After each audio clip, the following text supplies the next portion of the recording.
¿Ya estamos listos? Bueno, bienvenidos a todos los participantes de este encuentro jurídico en nuestra institución, que si bien tiene una connotación más como una institución económica y financiera, a través del mercado de valores y de toda la tradición que ha tenido la bolsa durante tantos años, pero desde hace unos años hemos incorporado este Instituto de Investigaciones Jurídicas, que nos ha parecido una gran contribución para la comunidad empresaria, para aclarar nuestras dudas, para enriquecernos con el conocimiento jurídico de manera realmente profunda y poder tomar decisiones más acertadas y más correctas en todos los ámbitos donde nos toca actuar. La verdad es que el empresariado en general está siendo, no digo acosado, pero sí controlado por una serie de regulaciones que desde el punto de vista económico creemos que son muy negativas porque afectan la credibilidad y la previsibilidad para tomar decisiones y para poder invertir, y eso afecta, por supuesto, el bienestar de la sociedad, el empleo, la resolución del problema de la pobreza. Pero también las decisiones jurídicas afectan de una forma o de otra a nuestras actividades, a nuestros emprendimientos en general, y lo que buscamos quizás con estos encuentros es encontrar un equilibrio entre el desarrollo económico, el progreso que todos ambicionamos desde el punto de vista económico y social, y el equilibrio jurídico y el equilibrio que tiene que haber entre la justicia y la situación económica. Hago una pequeña mención, creo que el fallo de la Corte de ayer ha sido un fallo que ha restablecido un equilibrio que se podía perder en el país, y creo que ha sido importante, y creo que todos estamos en la búsqueda de ese equilibrio, ¿no? Que es la sensatez y la racionalidad. Bueno, muchas gracias, doctor Ortiz, por participar. Gracias a María, usted. Claudio, doctor Maximiliano Reimann, es un honor, y gracias Josefina también por organizar este evento, nuestro gerente, así que los dejo. Yo voy a participar más pasivamente, pero como contador, pero voy a estar. Muchas gracias. Gracias, Manuel. Muchas gracias. Gracias, Manuel. Gracias por permitirnos este espacio que creo que es muy importante, como decís vos, en este tiempo en que la República tiene muestra tantas facetas débiles o con una precariedad institucional importante. Y este tema, a pesar de que hablar de cuestiones tributarias siempre interesa, porque siempre nos afecta un poco la economía particular de cada uno, en este caso se trata de un tema muy especial que, aunque tiene una antigua raíz en el ordenamiento jurídico tanto europeo como argentino, en Argentina viene de la época de la colonia, pero en el año 1870 definitivamente se incorporó como una norma jurídica del derecho positivo. Hasta ese momento siempre fue una técnica administrativa, una práctica de la gestión para la hacienda, no era una cuestión jurídica en estrictos términos. En este sentido, dice mi amigo, maestro y profesor Héctor Villegas, no puede darse al principio en estudio una clara fundamentación jurídica, dado que su finalidad es política. Impedir que mediante la controversia el contribuyente obstaculice de alguna manera la recaudación, aparte de constituir un evidente medio adicional destinado a constreñir al particular al pago.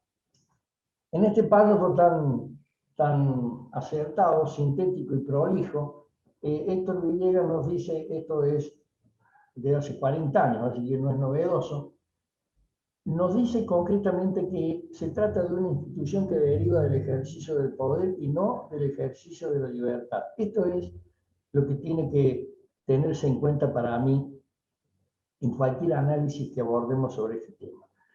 La falta de fundamentación jurídica ha hecho que se den una serie de argumentaciones que no tienen nada que ver con el derecho, que en definitiva es la herramienta que tienen los hombres para poder ejercer con eficiencia su libertad.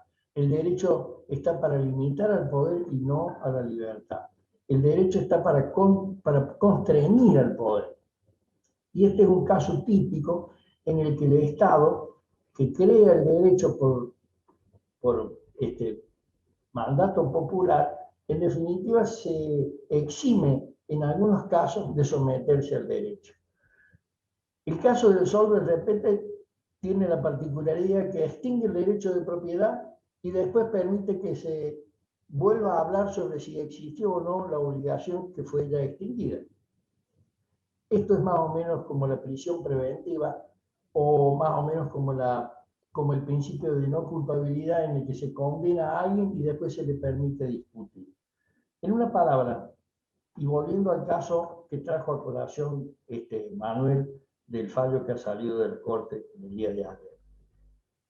Esta se trata de una prerrogativa del Estado, una prerrogativa que el ordenamiento le da a la administración para que genere una mejor gestión de la administración, pero de ninguna manera puede ser interpretada más allá de esos límites bien limitados. Y en el considerando 6 o 7 del voto de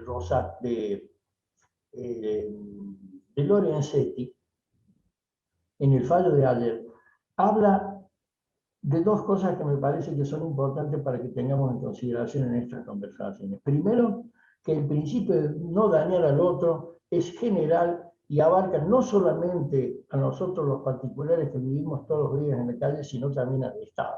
Es un principio y la Corte lo ha ratificado como un derecho fundamental. Y el otro es que, en definitiva, cuando se ejerce la prerrogativa estatal, debe siempre estar fundada en un juicio de ponderación. Y tiene que advertirse si es la única medida, si es la medida más idónea, y en caso de que sea la única medida y la más idónea para resolver un tema, hay que analizar con el principio de la proporcionalidad cuál es la manera más práctica para evitar que el ejercicio del poder vaya en contra o perjudique en demasía a la libertad. En una palabra, tenemos una técnica administrativa que no puede confundirse, como se ha dicho en algunos fallos, como principio jurídico fundamental. Segundo, merece siempre ser ponderada para evitar dañar al otro. Y en esto, del fárrago de la gestión administrativa, a veces pierde un poco la idea de ponderación y la idea de proporcionalidad. Yo con esto no quiero avanzar porque es un tema que me entusiasma mucho y además los que están en el panel lo conocen mucho mejor que yo. Yo solamente lo conozco desde la práctica y los que van a abundar en la teoría son los profesores que nos acompañan. Paso entonces a presentar a la doctora Inés Ortiz. Ella tiene un currículum muy extenso, pero yo solamente voy a decir 2 o 3 calidades de su persona que me parece que son suficientes. Primero, tiene la calidad de ser una mujer que sabe ejercer sus funciones sin exagerar y en todo caso siempre con ponderación. Segundo, es una docente que se ha dedicado con solidez a la academia y así lo ha demostrado siendo titular de las cátedras de la Universidad Católica y de la Universidad Nacional, y además muestra todos los días en el ejercicio de la función jurisdiccional un aplomo que le permite estar considerada por todos los abogados que ejercemos la profesión en este ámbito como una verdadera jurista que tiene el equilibrio para poder resolver todos los días las cuestiones tan complicadas. Doctor Inés Ortiz, usted queda en el uso de la palabra. Bueno, buenos días. ¿Se escucha bien? Sí. Bueno, doctor Claudio Viale, ha sido usted muy grandilocuente con la presentación, lo cual me obliga a ser más precisa en las palabras que vaya a pronunciar en esta mañana. En primer lugar, mi agradecimiento a la Bolsa de Comercio de Córdoba Es la primera vez que participo en un evento en el que los jueces contenciosos administrativos estemos presentes, al menos desde mi experiencia, de manera tal que agradezco muy especialmente la invitación, que hago especial referencia en la persona del doctor Claudio Viale, de la doctora María Vázquez, del doctor Héctor Villegas Ninzi, del doctor Maximiliano Reichmann, y bueno, a todos, al contador Tagle, a todos les agradezco. Para mí es un placer estar esta mañana con ustedes.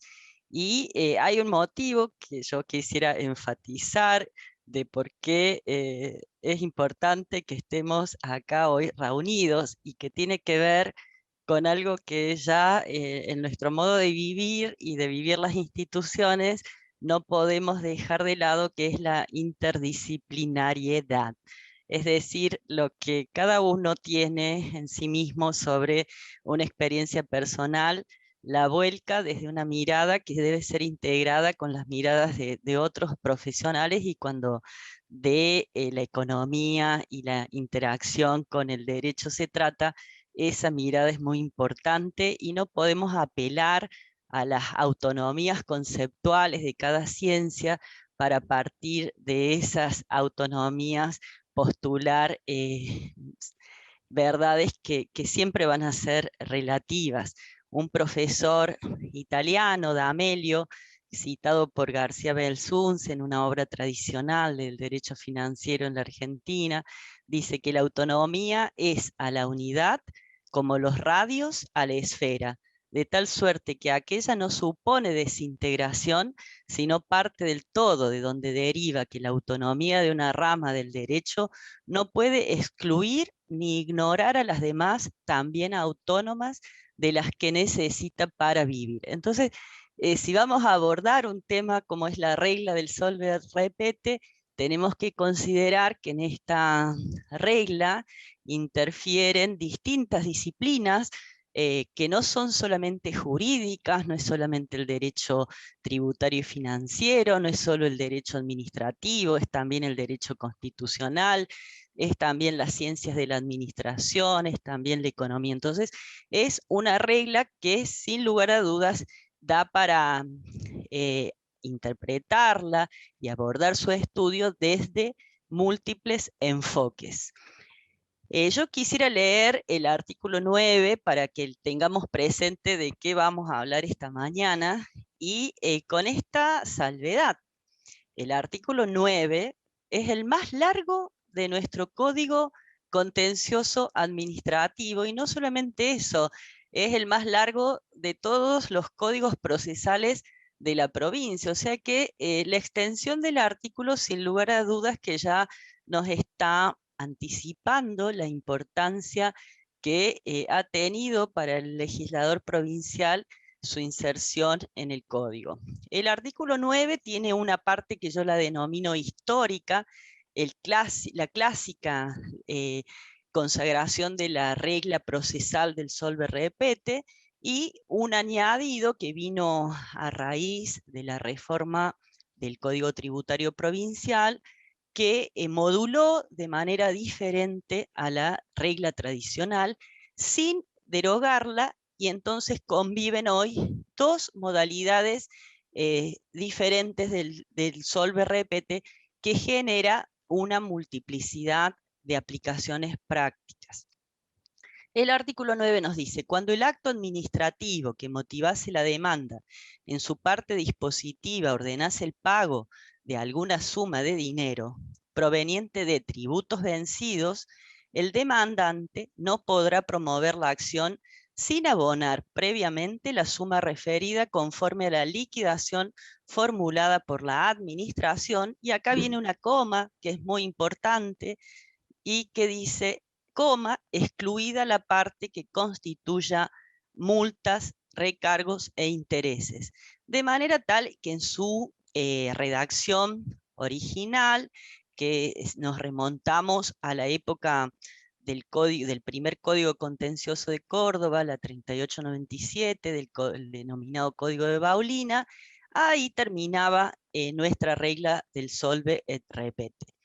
A través de la modificación del Código Tributario se agregaron nuevos párrafos y dice el contribuyente o responsable, de manera que ahí ya está ampliando el marco de los sujetos pasivos, no solamente el contribuyente, sino el responsable por deuda ajena, los agentes de retención, por ejemplo, los responsables solidarios, podrá sustituir el depósito por la constitución a favor del fisco respectivo por sí o por tercera persona de derecho real de hipoteca en primer grado sobre uno o varios inmuebles ubicados en la provincia de Córdoba, con título de dominio perfecto, libre de gravámenes e inhibiciones y que no se encuentren ocupados ilegalmente, o aval otorgado por el Banco de la Provincia de Córdoba, o póliza de seguro de caución otorgada por compañía de seguros debidamente autorizada por la Superintendencia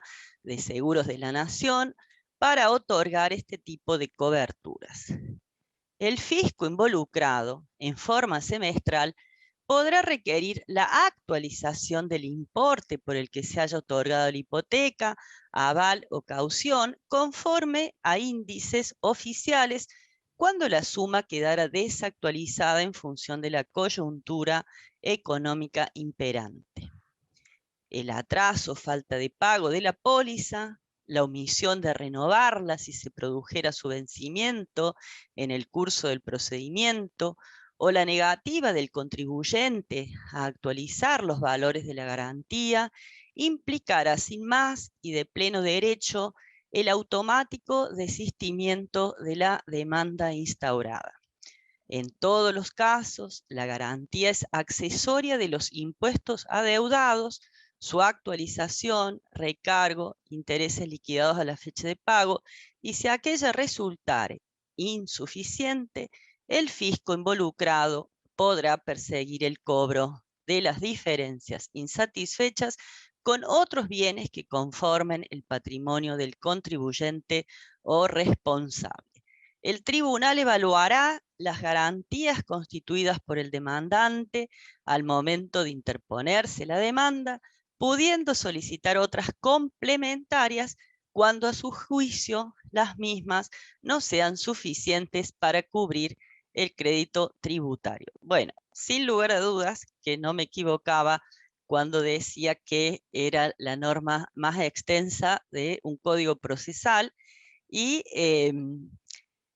podemos decir que al haberse diseñado esta posibilidad de sustitución del tributo histórico, como decimos en el contencioso administrativo, por su sustitución a través de las garantías que permite la nueva reglamentación, ha habido un cambio sustancial en la exigencia del cumplimiento del solve et repete antes el contribuyente y hasta el día de hoy, porque el tribunal ha admitido incluso validar la posibilidad de el cumplimiento del solve et repete en la medida que el contribuyente acredite el pago del tributo vencido, como dice este artículo 9. Y las dificultades se suscitan cuando el contribuyente se encuentra en una situación económico-financiera en donde se le dificulta el acceso a las medidas sustitutivas del pago. Pero hagamos un poquito de historia, ¿verdad? Hablaba el doctor Viale recién de cómo caracterizar a esta regla, si la vemos desde un enfoque político, si la vemos desde un enfoque jurídico, si dentro de ese enfoque jurídico, también podemos verlo desde las ciencias de la administración, como dijo el doctor, una técnica administrativa que tiene una finalidad que es brindar al fisco una herramienta para asegurar que los contribuyentes cumplan regularmente su pago. Y dentro de las caracterizaciones de esta regla como regla jurídica, nos encontramos con aquellas que establecen que en definitiva no pasa de ser una condición de admisibilidad de la demanda cuando lo discutido es un acto de determinación tributaria. Detrás de esta configuración, el primer cuestionamiento que se le hace a la regla, que por supuesto es una de las más odiosas de un sistema procesal, por cuanto existe una concepción de carácter universal, que el derecho de acceso a la justicia no debe estar condicionado por barreras económicas, y que esta regla del solve et repete representa precisamente una barrera económica. Desde ese enfoque de la validez constitucional de la regla, tenemos que decir, como bien lo señaló el doctor Viale, ya la Corte Suprema, en un fallo que nos podemos remontar a las etapas fundacionales de la organización política, como es en el año 1875, validó la exigencia de que el contribuyente, para poder discutir judicialmente la determinación tributaria, deba primero pagar el tributo. En esta trayectoria histórica de la evolución del análisis sobre la validez constitucional de una regla que adoptan todos los códigos contenciosos administrativos donde se residencian los juicios contra el fisco en el orden nacional, el fisco nacional, el contencioso federal, y en las provincias los contenciosos provinciales.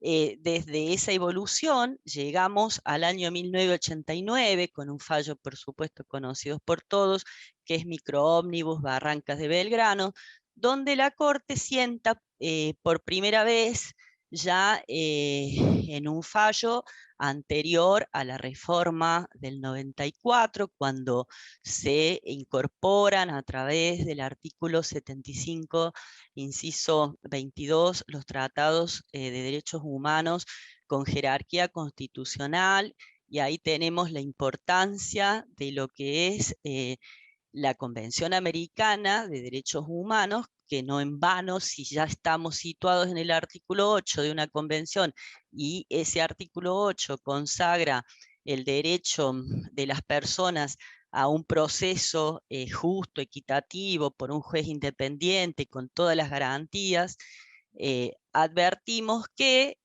sin lugar a dudas, la cuestión constitucional del solve repete pasa a ser, en términos de argumentación jurídica y de discusión jurídica, la más importante. Esa argumentación que sostuvo la Corte en Microómnibus Barrancas de Belgrano, cuando en definitiva dijo: esta regla va a devenir inconstitucional cuando no se permita el acceso a la jurisdicción del justiciable o contribuyente que acredite su incapacidad no culpable de pago. En definitiva, esa fue la matriz que, sobre la base de una interpretación constitucional de la Corte Suprema, obliga a todos los tribunales provinciales a pasar por ese tamiz del control de constitucionalidad a cada uno de los casos que se sometan en las jurisdicciones provinciales, por aquello de que la Corte es el intérprete último de la Constitución nacional.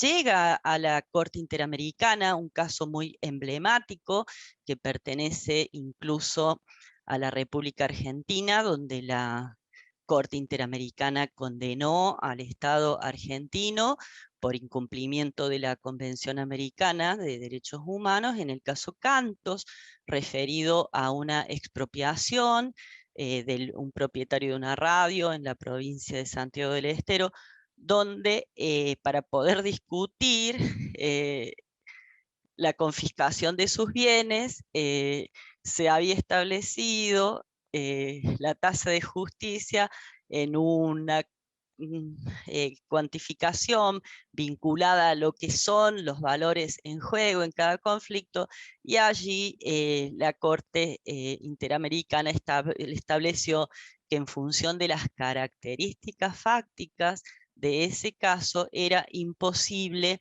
que Cantos pudiera discutir la legitimidad del proceso expropiatorio si se lo obligaba a pagar previamente lo que importaba un condicionamiento de acceso a la justicia por razones económicas. De manera que siempre vamos a estar en esa hipótesis que es una cuestión fáctica y que es una cuestión que debe ser analizada caso por caso, es decir, la capacidad económica de las personas varía en función de sus contextos y eso es lo que debe ser el centro del análisis en este punto.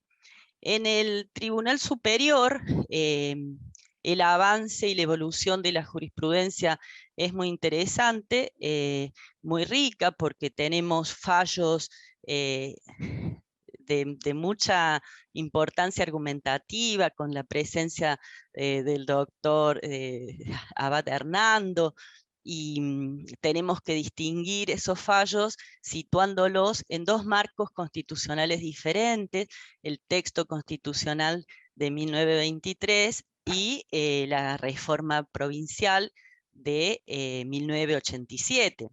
Esta reforma de la Constitución operada en 1987 tuvo la importancia que, fíjense, cuántos años se anticipó la provincia en incorporar a la Convención Americana con la misma jerarquía que la Constitución provincial, es decir, ya ahí incorporó esto del control de convencionalidad que deben hacer los jueces de establecer si las normas del derecho interno se acomodan, se adecuan a las obligaciones que en materia de derechos humanos ha abordado el Estado adhiriendo y suscribiendo esos tratados internacionales. Entonces, en la fase histórica podemos señalar fallos importantísimos como sucesión de Pablo Mariconde, el caso Ceras, que fue comentado por procesalistas nacionales de jerarquía nacional como Peirano y Chiappini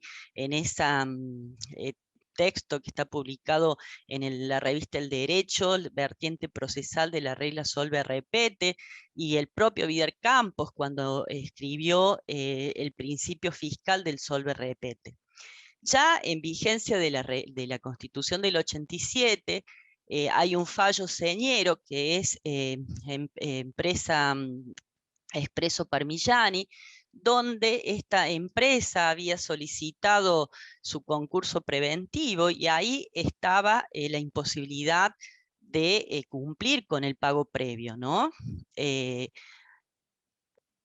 el momento en que se fija la fecha del proceso concursal, todos los actos anteriores que importen el pago de una erogación no son considerados por el régimen concursal actos de administración, sino erogaciones, y entonces la Corte, en un fallo más reciente, del 2011, que es Asesores Industriales y Servicios Médicos, le dio importancia a esto de la interdisciplinariedad de las ramas del derecho y cómo los jueces contenciosos no pueden pasar desapercibido las limitaciones que importan respecto del mantenimiento del patrimonio común de los acreedores, por más que estemos hablando de un tributo que tenga un privilegio especial, porque se remitió la Corte en esa oportunidad, especialmente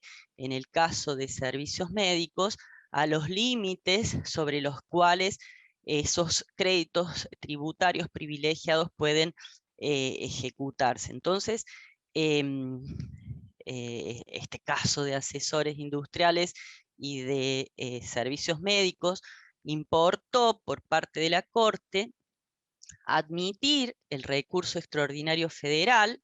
Fíjense qué difícil se hace desde este punto de vista la litigación, porque estamos hablando del año 2011 y la determinación tributaria era un periodo que comprendía entre 1994, 1999, 2002, es decir, 10 años después obtienen una decisión del máximo Tribunal de Justicia de la Nación que, como el juego de la oca, le dice vuelva al casillero 1, que el Tribunal de Provincia dicte un nuevo pronunciamiento que se ajuste a las pautas que da la Corte como Tribunal de Control de Constitucionalidad, y allí se inició recién el trámite del proceso contencioso administrativo respecto del tributo vencido, con una dispensa de cumplimiento del solve et repete sobre bases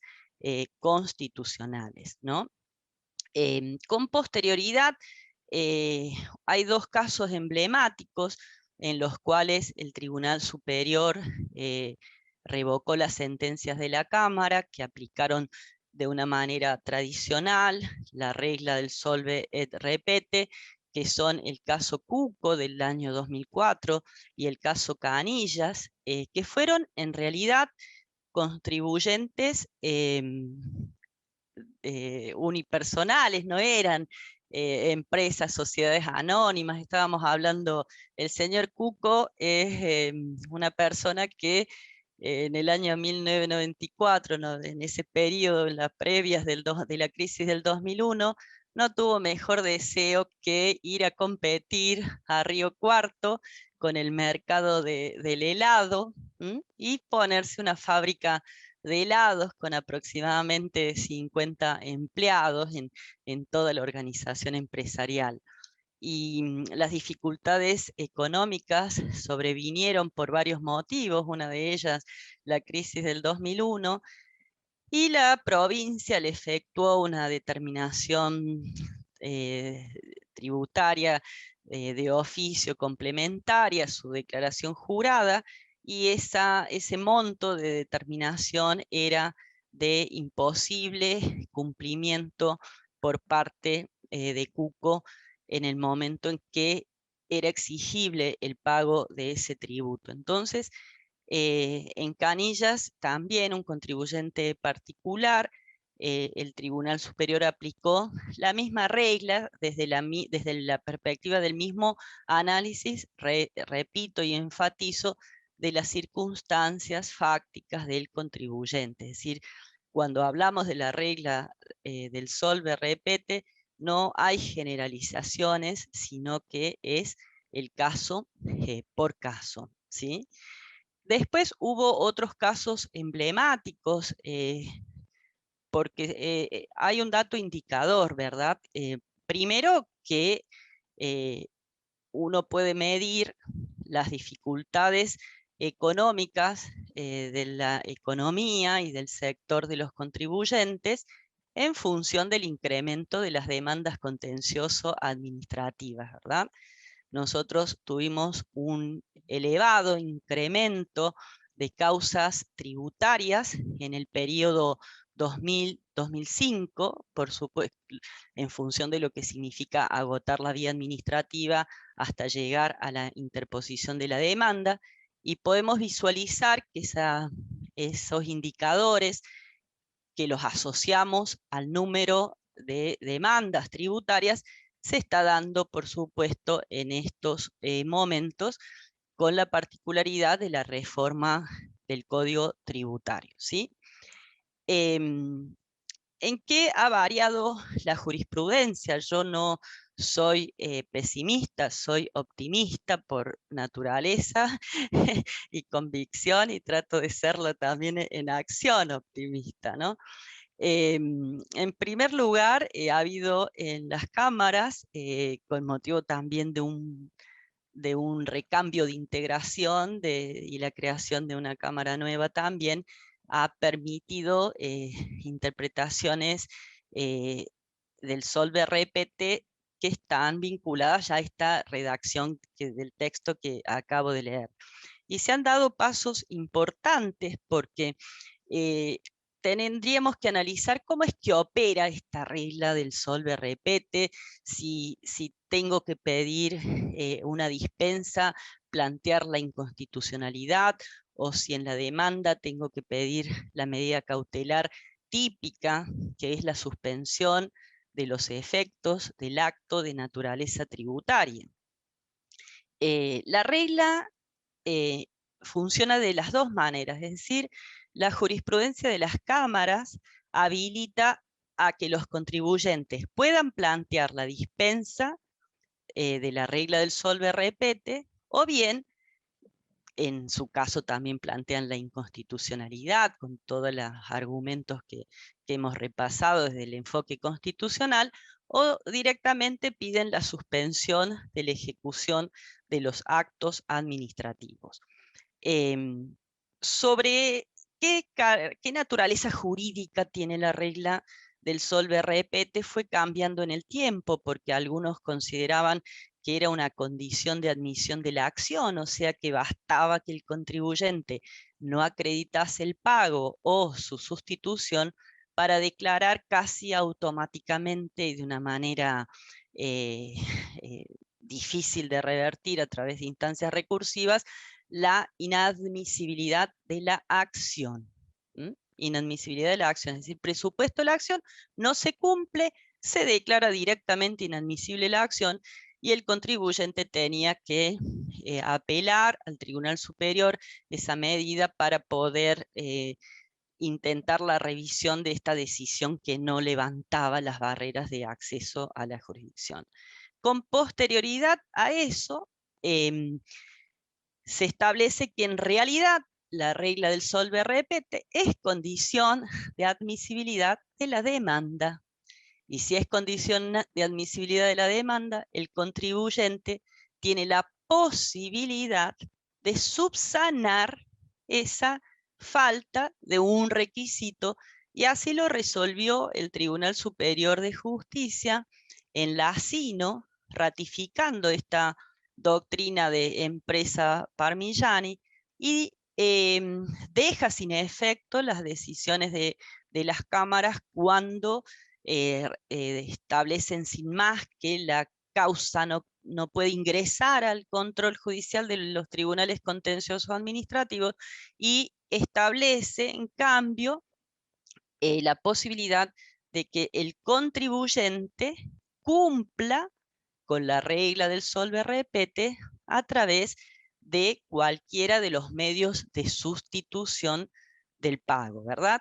A partir de ese fallo, las causas vuelven a las cámaras y las cámaras tienen la posibilidad de darle al contribuyente, por supuesto, una nueva instancia de discusión de los aspectos fácticos que tiene cada contribuyente en su defensa, a través de la cual acredite las dificultades, porque en verdad no podemos plantearlo en términos de una imposibilidad material absoluta, es decir, bajo ciertas circunstancias financieras, una dificultad fuerte para la organización empresarial puede significar por asimilación a lo que sería una imposibilidad de pago, ¿no es cierto? Entonces se da esta posibilidad que si el contribuyente no cumple con la regla del solve al momento de formalizar la demanda, se lo emplace, y en ese emplazamiento entonces ocurre que se plantean estas cuestiones que deben ser objeto de análisis y discusión en las cámaras para poder recién llegar al Tribunal Superior por vía del control judicial, de la decisión judicial de las cámaras, y si esa decisión satisface los estándares de control de constitucionalidad y control de convencionalidad. ¿En qué paso se ha dado también un paso para adelante y que es muy importante? Es que esta regla del solve repete, algunos lo definen como una regla especial de ejecutoriedad de los actos de naturaleza tributaria. ¿Qué significa esto, regla especial de ejecutoriedad? significa que hay una regla de oro en materia de actos administrativos que forman parte de lo que es la definición misma del acto administrativo, entendiendo ese acto administrativo como la decisión del órgano que tiene competencia para tomar una medida que tiene efectos jurídicos, que puede crear, modificar o extinguir una situación. Ese concepto general de acto administrativo, por supuesto que participa el acto tributario, el acto de determinación, es una decisión del fisco que tiene sobre el contribuyente efectos jurídicos directos e inmediatos. A este acto administrativo se lo rodea de determinados atributos o caracteres. El carácter más importante es uno que dice que los actos administrativos se presumen legítimos.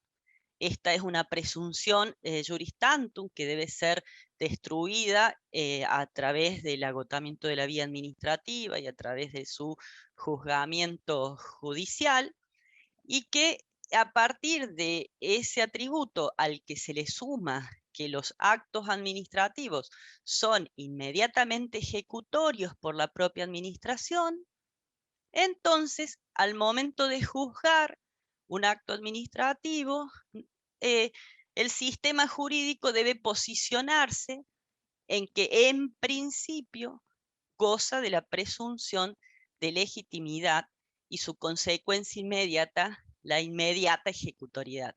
Van de la mano la presunción de legitimidad con la ejecutoriedad.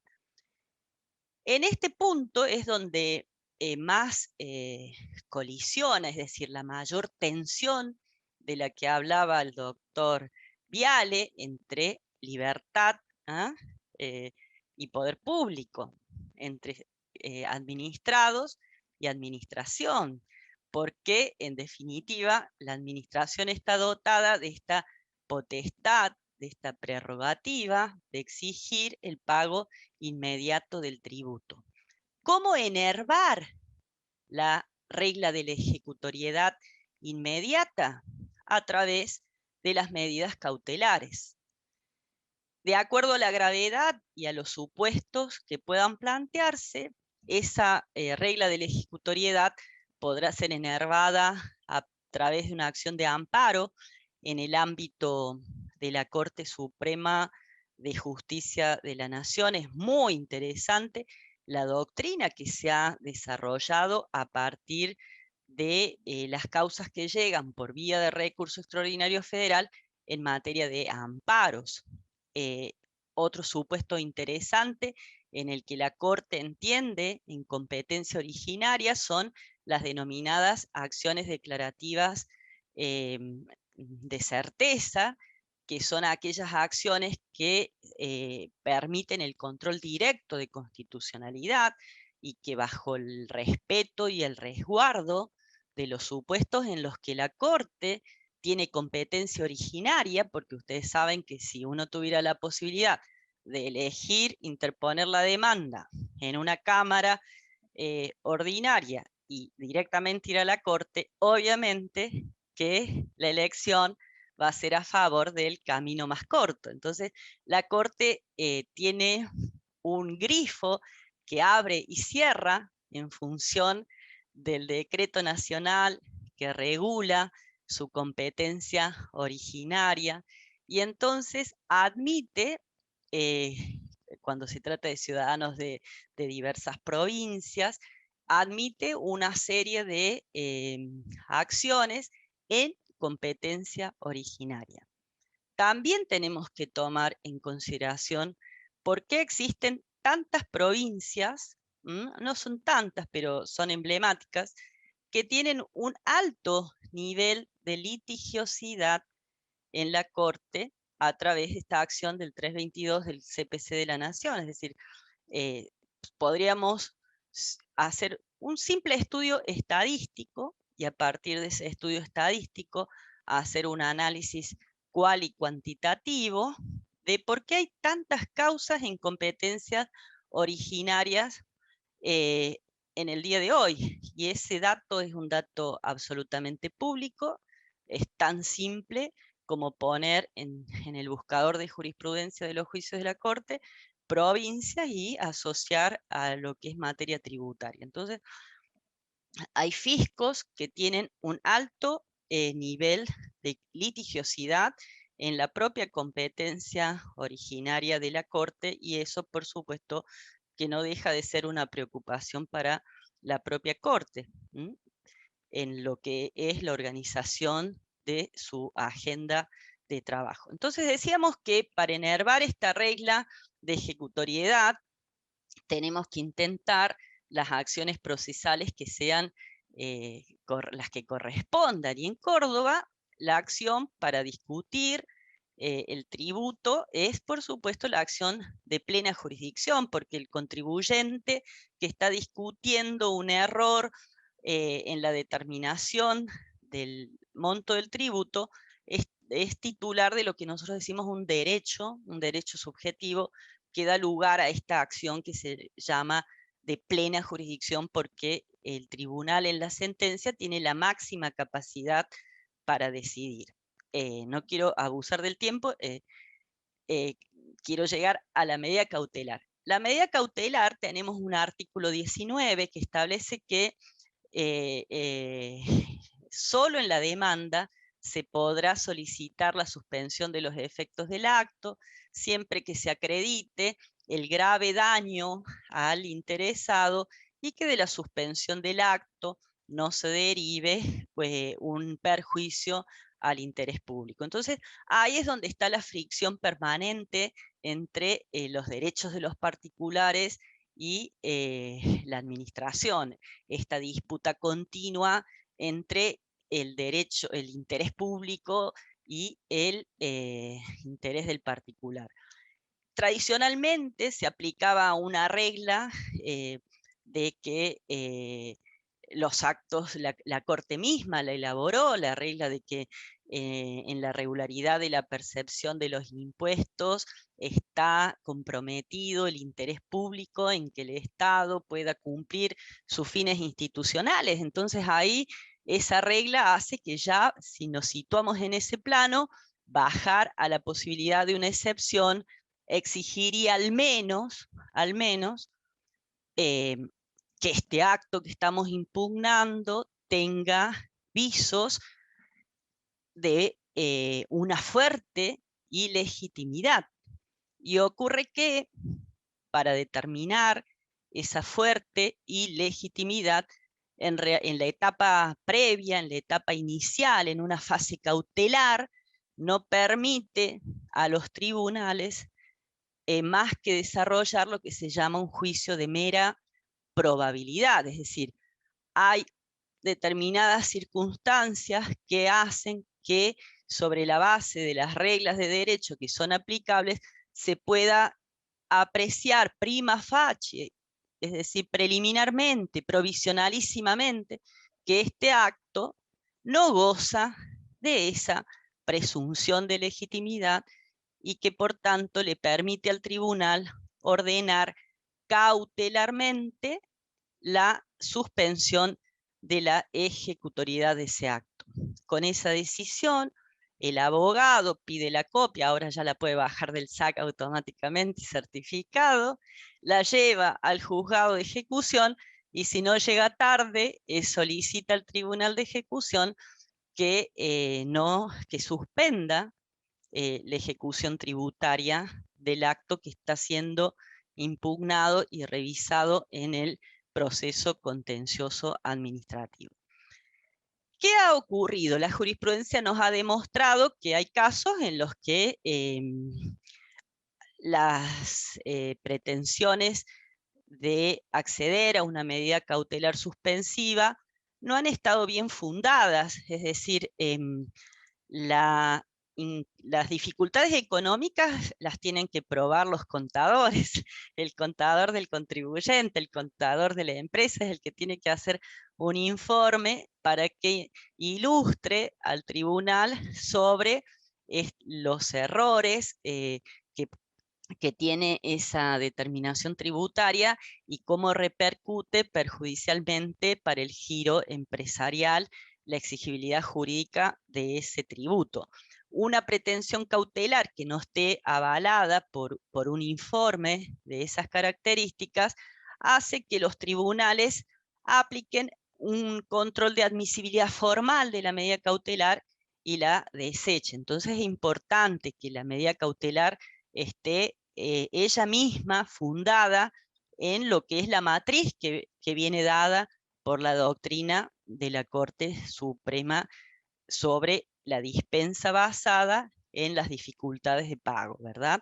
No es solo, por más que el acto tributario sea absolutamente arbitrario, el contribuyente tiene que acreditar dificultades de pago o verdaderamente en aquellos supuestos en los que la arbitrariedad sea tan palmaria como, por ejemplo, cuando ya hay un fallo de la Corte. Tenemos, por ejemplo, los casos de alícuota diferencial, donde la Corte ya ha fallado.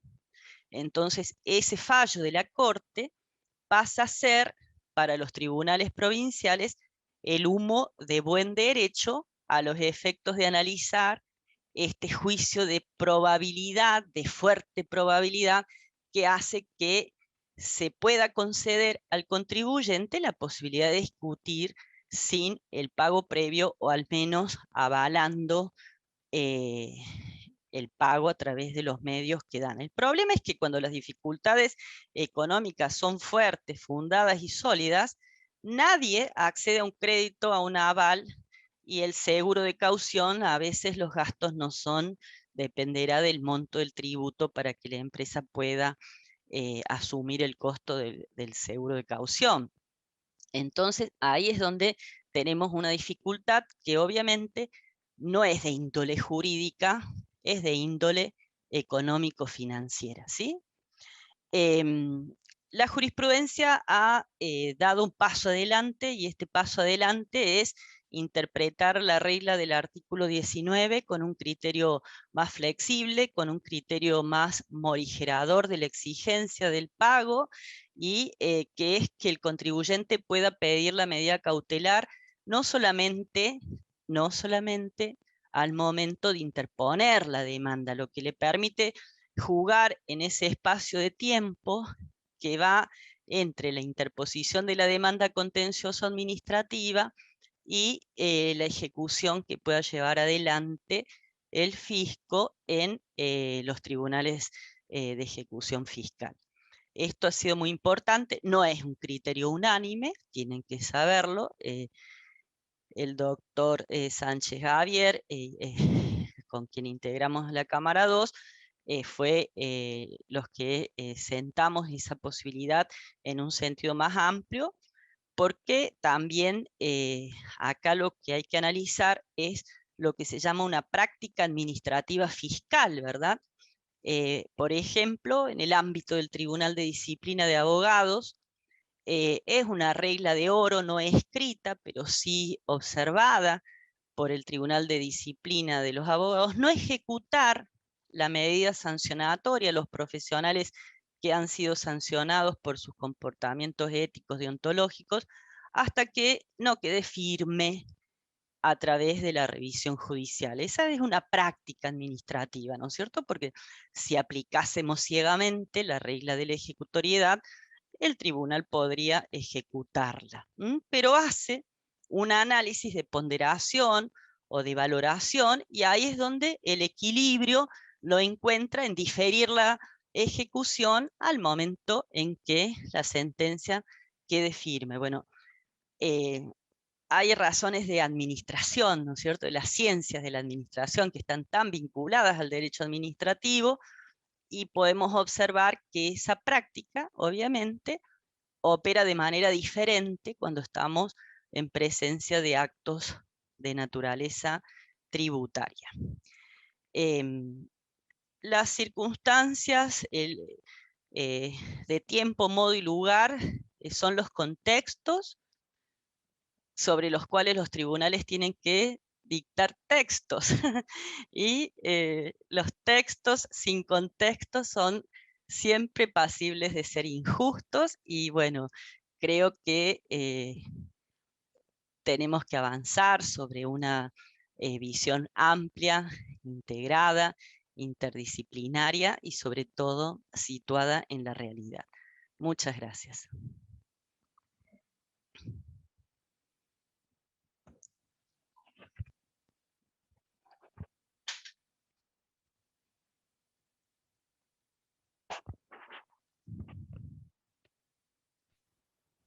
Doctora, muchísimas gracias. Ha sido usted, como siempre, muy clara, muy precisa y nos ha dejado un camino interesante para la reflexión y el análisis. Y además nos ha puesto al día con contundencia el marco jurisprudencial en el que estamos hoy analizando en la práctica esta regla, como también usted la ha clarificado. Me ha interesado mucho que lo llame regla y no principio, después lo vamos a conversar.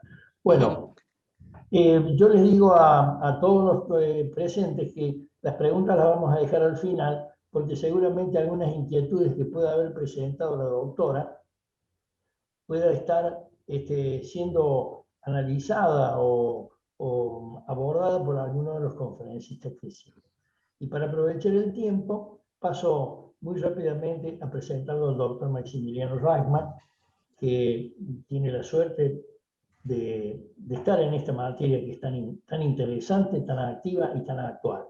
Segundo, los currículum cuando uno es joven los quiere que se los lean, porque parece ahí es donde está todo el andamiaje. Cuando somos más viejos no queremos que los lean porque tanta extensión tienen los currículums y eso demuestra la ancianidad que tenemos. Pero en el caso de Maximiliano, que no es ni muy joven ni muy viejo, tiene un currículum extenso, pero es importante saber que su tesis sobre la doble imposición fue muy aplaudida y muy reconocida en el ámbito del derecho tributario, y su actividad académica como secretario en la carrera de posgrado y en la maestría de Derecho Administrativo lo pone siempre al tono de lo que hace falta todos los días. Maximiliano, te dejo a vos la palabra. Bueno, muchas gracias, Claudio. Buenos días a todos. En primer lugar, quiero agradecer a la Bolsa por la invitación en su autoridad confortable, al Instituto de Investigaciones Jurídicas Empresariales de la misma institución, Claudio, y al Instituto de Derecho Financiero y Derecho Tributario de la Facultad de Derecho de la Universidad Nacional de Córdoba, que es la otra institución que coorganiza el evento, a la cual también pertenezco, y me siento muy honrado en que me hayan invitado a participar en este tema tan interesante, pero además al lado de dos abogadas, juristas reconocidas de la talla de la doctora Ortiz y de la doctora Vázquez. También agradezco principalmente a María por el empuje en la organización de todas estas actividades, y a Inés por la generosidad de participar con nosotros, teniendo en cuenta el cargo y su investidura.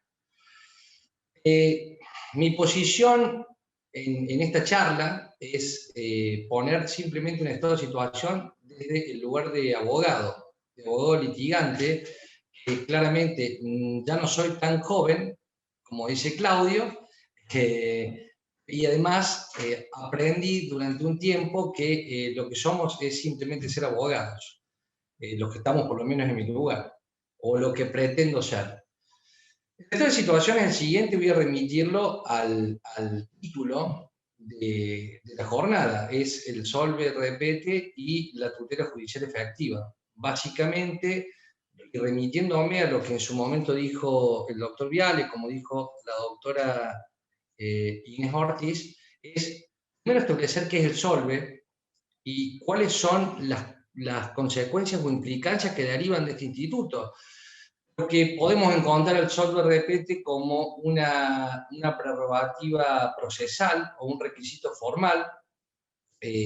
Podemos encontrar explicado el solve como una prerrogativa estatal en pos de la defensa o el resguardo de las arcas públicas del Estado.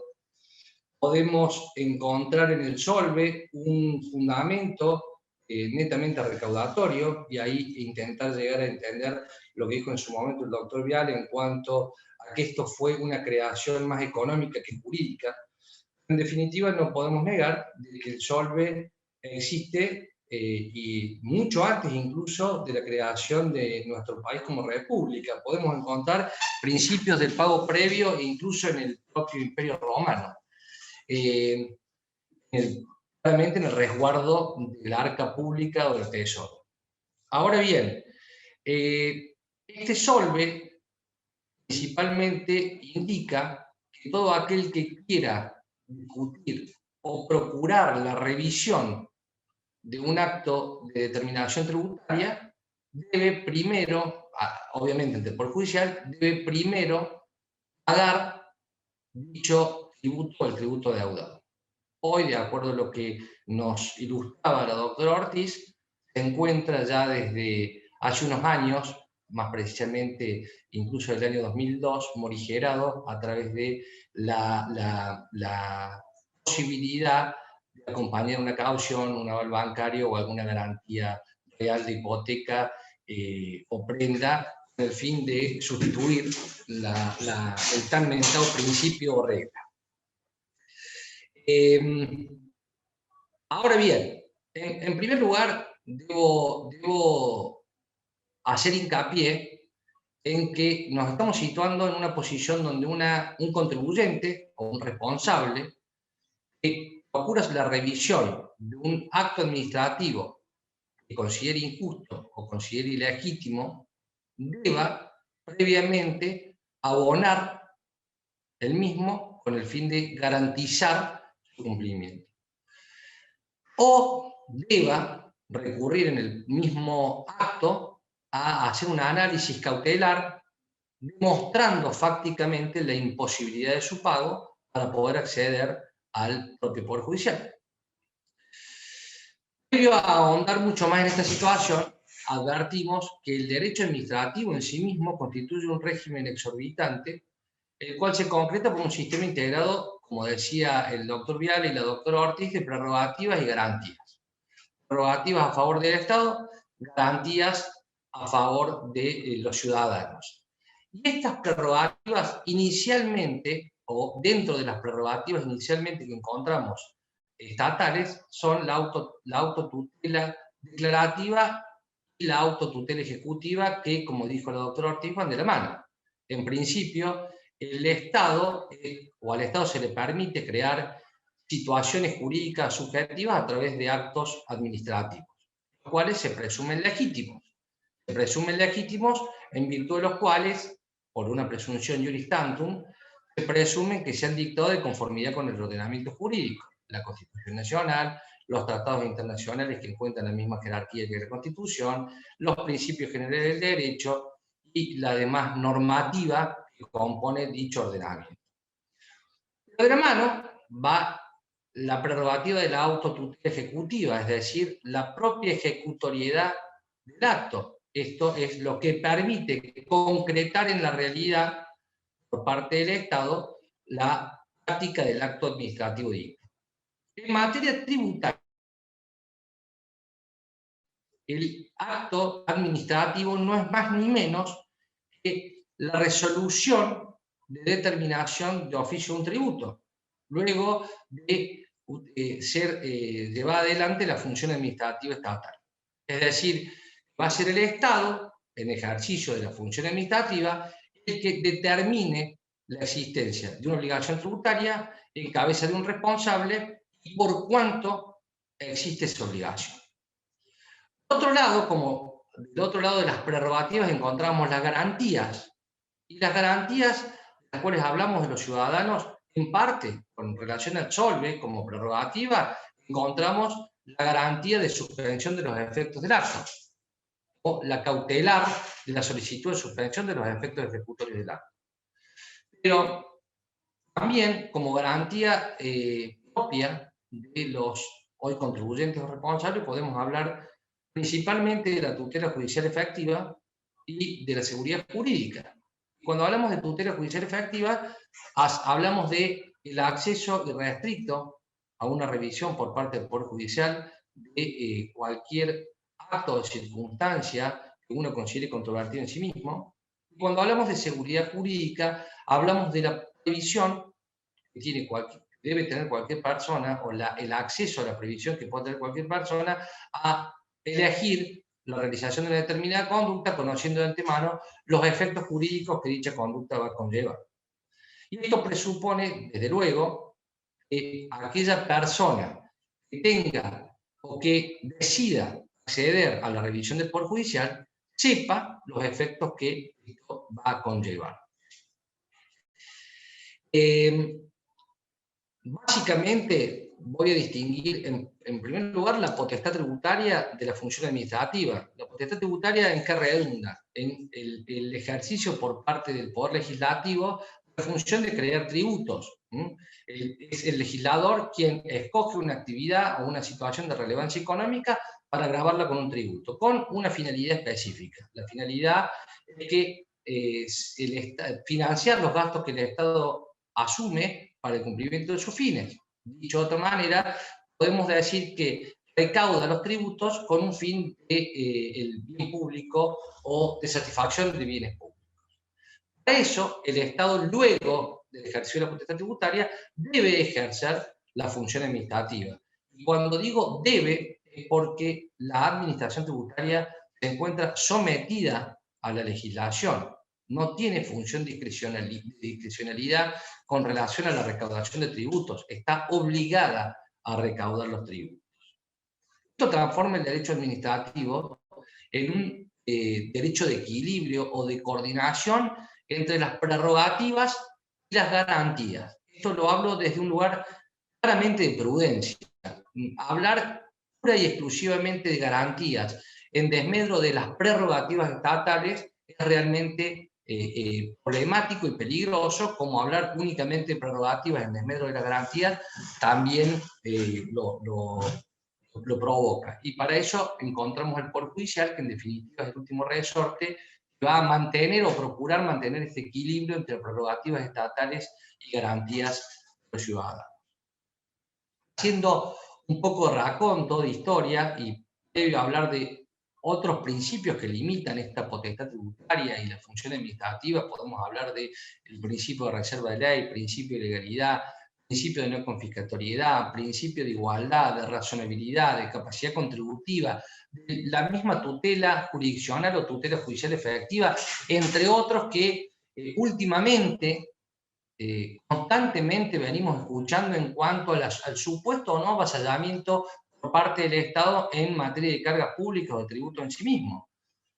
El tema se transforma en trascendente o de vital importancia, no solamente porque escuchamos constantemente de la presión tributaria que el Estado ejerce sobre los particulares y particularmente sobre las empresas, y digo sobre las empresas teniendo en cuenta esta modificación, por ejemplo, del impuesto a las ganancias, última, sino que al contribuyente o al responsable cada vez se le dificulta más el acceso a la revisión de ciertos actos administrativos en pos de distintos vericuetos legales que lo provocan. Me asusta un poco la cara de la doctora Ortiz, pero yo voy a aclarar a qué me estoy refiriendo. En primer lugar, haciendo un poco raconto, la provincia de Córdoba adhirió a la ley nacional, que a su vez adhirió a la Convención Americana sobre Derechos Humanos. Esto fue en el año 1985 a través de la ley 7098, por la cual se adhiere al Pacto de San José, Costa Rica. En este Pacto de San José, Costa Rica, en el cual se defienden y se garantizan ciertos derechos humanos como la tutela judicial efectiva. Así lo prevé su artículo 8º, el cual sostiene que toda persona tiene derecho a ser oída con las debidas garantías y en un plazo razonable, por un juez o un tribunal competente, imparcial, establecido con anterioridad de la ley, en la sustanciación de cualquier acusación penal formulada en su contra o en la determinación de derechos y obligaciones de orden civil, laboral, fiscal, entre otros. Leído de esta manera el artículo 8º, claramente que cualquier impedimento, incluso sea de índole económico, estaría en contradicción con el artículo 8º del Pacto de San José, Costa Rica. Luego de la reforma del año 1994 se encuentra elevado a la categoría de ley suprema como la Constitución Nacional. Por otro lado, en principio, por la Constitución de nuestra provincia, además, por la legislación específica, como es el Código Tributario Provincial, y además la Ley de Procedimiento Administrativo, el SOLV-RPT se encuentra consagrado y regulado por nuestra ley, es decir, la del pago previo. Que bien nos ilustró la doctora Ortiz leyéndonos el artículo 9 de la Ley de Procedimiento Administrativo, y que en honor a la brevedad no voy a repetir, y mucho menos el del Código Tributario. Ahora, poniéndonos en el contexto histórico de las circunstancias, hasta el año 2002, en nuestra provincia existía y se encontraba plenamente vigente el Tribunal Fiscal de Apelaciones, que era un órgano administrativo, es decir, que dependía del Poder Ejecutivo, con facultades jurisdiccionales. Y estas facultades jurisdiccionales no significaban nada más ni nada menos que el derecho al acceso a la contienda. Es decir, que una persona pueda discutir la legitimidad de una determinada circunstancia ante un tribunal imparcial y que gozaba de especialidad como lo eran los miembros que lo componían. Circunstancias en parte, podemos decir, políticas, económicas, financieras que atravesó nuestro país en el año 2001, es que en el año 2002, y así se consideró, se suprimió el Tribunal Fiscal de Apelaciones de la provincia a través de la ley 9025, por la cual además se morigeraba el principio del pago previo, dando todas estas opciones de posibilidades de aval bancario, de seguros de caución u ofrecimientos de garantías reales. La circunstancia era que en el procedimiento administrativo un contribuyente que llegara, o un responsable que le llegaran a determinar un tributo, podía en apelación ir ante o ocurrir ante el Tribunal Fiscal de Apelaciones, cuyo principal efecto era el de suspender el efecto propio del acto de determinación. Esto sucedía en nuestro Tribunal Fiscal de Apelaciones como sucede en el Tribunal Fiscal de Apelaciones o en el Tribunal Fiscal de la Nación, o en los tribunales fiscales que en algunas otras provincias se mantienen. La supresión claramente generó que se enerven y críticas por parte de la comunidad universitaria, de la comunidad judicial, de la comunidad científica, pero la supresión se mantuvo y se mantiene hasta el día de la fecha, y creemos, y creo particularmente, que no hay intención, por lo menos mientras se mantenga esta administración, de reflotar. El hecho era que mientras existía el Tribunal Fiscal, una vez que éste resolviera en una sentencia, el recurso que uno tenía era de la demanda contenciosa, la acción contenciosa de plena jurisdicción ante el Poder Judicial o ante la Cámara Contenciosa, con el requisito del pago previo. Y ese requisito de pago previo también podía ser, de alguna manera, morigerado, cuestionado o incluso suspendido en sus efectos ante el pedido y la acreditación de los elementos propios de cualquier medida cautelar: la verosimilitud del derecho, el peligro de la demora y la contracautela exigida por el tribunal como suficiente para otorgar la suspensión de los efectos del acto. Así se mantuvo ese statu quo, más allá incluso de la supresión del Tribunal Fiscal. Con la supresión del Tribunal Fiscal, el procedimiento quedó enmarcado o encuadrado, en principio ante la Dirección General de Renta, luego ante la Dirección de Policía Fiscal, hoy Dirección de Inteligencia Fiscal, en que se llega a un acto administrativo de determinación de tributo, en Córdoba, de tributos, recargos, intereses, multas e incluso extensión de la responsabilidad solidaria, en una clara confusión de institutos de distinta naturaleza. Entendamos que la obligación tributaria reconoce su causa en la realización de una actividad descrita en la norma, en cambio la multa reconoce su causa en el incumplimiento de una norma, en una cuestión antijurídica, por ser definitivamente de una clara naturaleza penal o sancionatoria. Así lo mismo sucede con la solidaridad tributaria, en cuanto a extender la responsabilidad de la obligación en sí misma a los que fueran directores o representantes o responsables por deuda ajena. Por alguna cuestión también de responsabilidad en el incumplimiento de la legislación fiscal vigente en cabeza del contribuyente.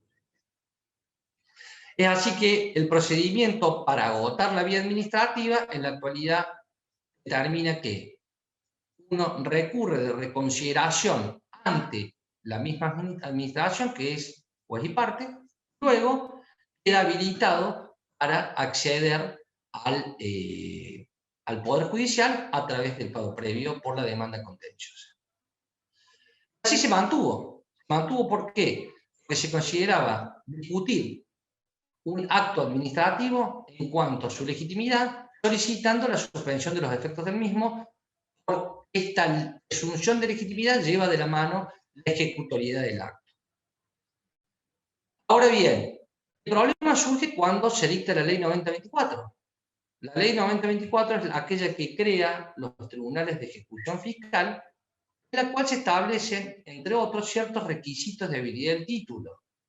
Y dentro de los requisitos de habilidad del título que se exigen para que el mismo sea ejecutado, es que tanto en la ejecución fiscal de una obligación tributaria como de una multa, se requiere la firmeza del mismo por el acompañamiento de una resolución administrativa que se encuentre firme.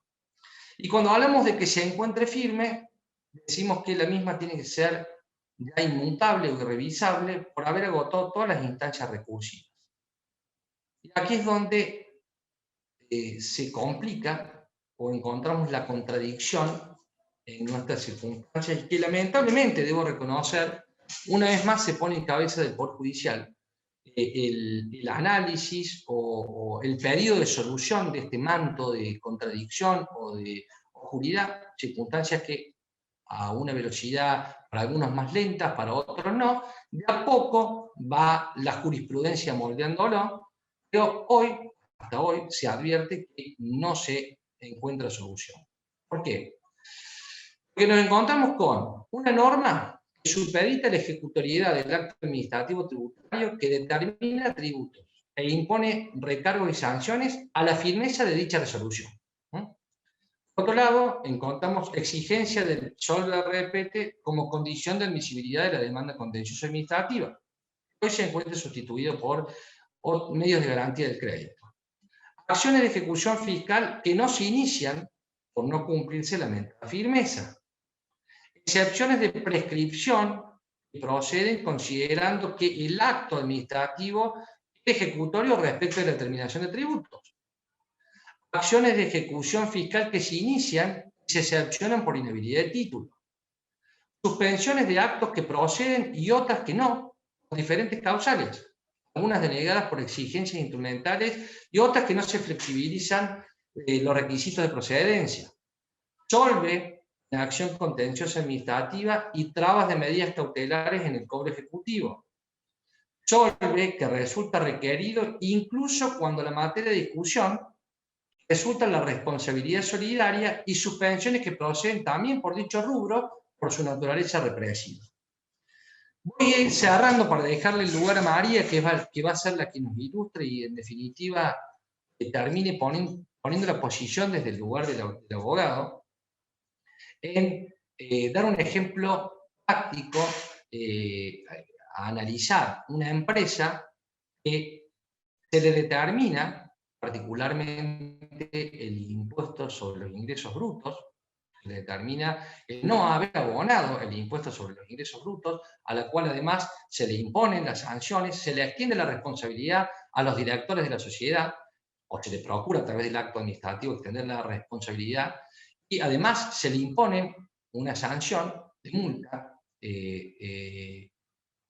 inicia el procedimiento de discusión, agota la vía, accede al Poder Judicial, acompaña un seguro de caución, el cual no es barato, paga la tasa de justicia, la caja de abogados, las cuales tampoco son baratas, más allá de las diligencias que haga la Dirección de Administración del Poder Judicial, accede a un fallo de suspensión de los efectos del acto. En cuanto a la multa no es ejecutada porque tiene clara naturaleza represivo penal, accede a excluir de los efectos ejecutorios del acto a los responsables solidarios, pero no se suspende con relación a la empresa en sí misma.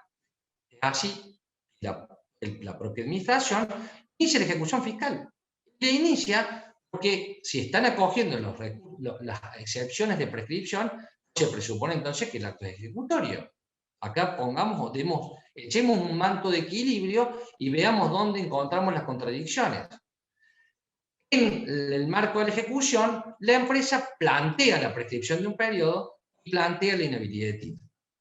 Y así es que el tribunal de primera instancia o el tribunal de ejecución fiscal acoge la excepción de prescripción, por lo cual considera que es ejecutorio y tornaría abstracta la discusión sobre ese periodo en la Cámara Contenciosa, rechaza la inhabilidad de título.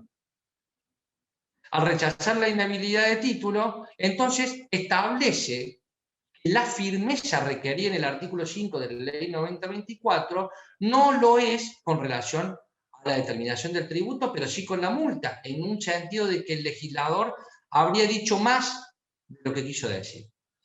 Entonces el empresario viene y lo consulta al operador jurídico y le dice: ¿qué solución obtengo, doctor? Yo quiero pagar hoy el tributo que me condenó en la ejecución fiscal, lo quiero repetir. Entonces el operador jurídico dice: mire, déjeme estudiar porque es un berenjenal que no se entiende mucho, es bastante complicado.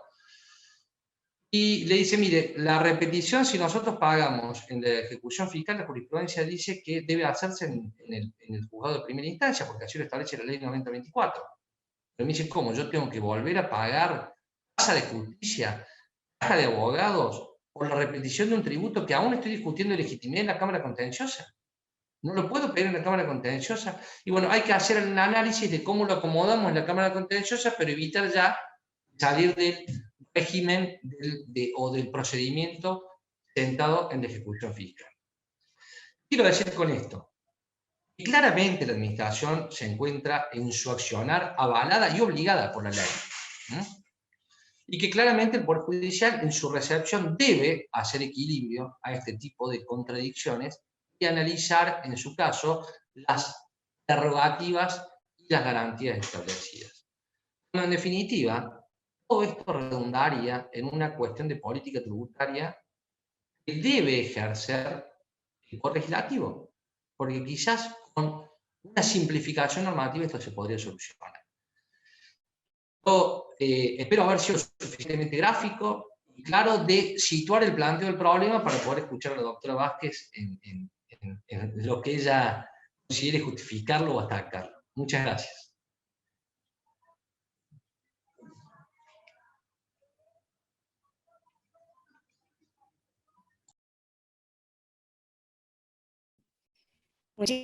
Bueno, muchísimas gracias, Maximiliano. Como siempre, has estado muy claro y muy inquietante la descripción que has hecho en el último momento de lo que es la práctica administrativa. Nos quedamos siempre para el tiempo final para hacer algunas preguntas y alguna consideración que ya te adelanto. La obligatoriedad de la administración pública se rige primero por la Constitución y después por las leyes que se dictan en su consecuencia. Y si las leyes que se dictan en su consecuencia no se adecuan exactamente con lo que dice la Constitución, que es la garantía de la libertad, habría una obligatoriedad disminuida. Y esto tiene que ver con el principio de presunción de legitimidad y de ejecutoriedad. Pero para no avanzar yo, entusiasmarme conmigo mismo, la vamos a dejar a la doctora María Vázquez, ¿qué podemos decir de María?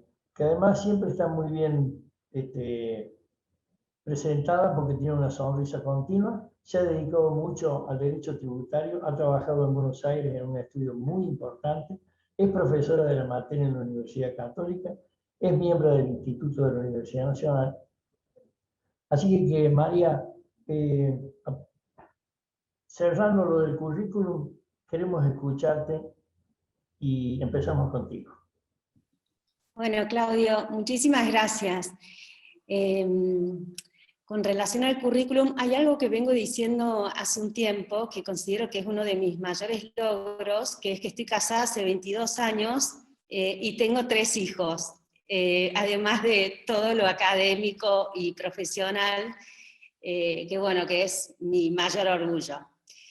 El tema que, bueno, antes de entrar al tema que nos convoca, primero quisiera agradecer especialmente a la Bolsa de Comercio de Córdoba, al Instituto, en la persona de Manuel Tagle y de todo su equipo, al Instituto de Investigaciones Jurídicas, en tu persona, Claudio, por siempre acompañar en estas locuras que tenemos de hacer estos eventos que creemos que colaboran mucho en pensar, en ir hacia adelante, a Maximiliano Reichmann, a la doctora Ortiz, que con tanta generosidad se ha sumado a este evento, al doctor Villegas, al Instituto de Derecho Financiero y Tributario de la Universidad Nacional de Córdoba, que también es parte de la organización de este evento.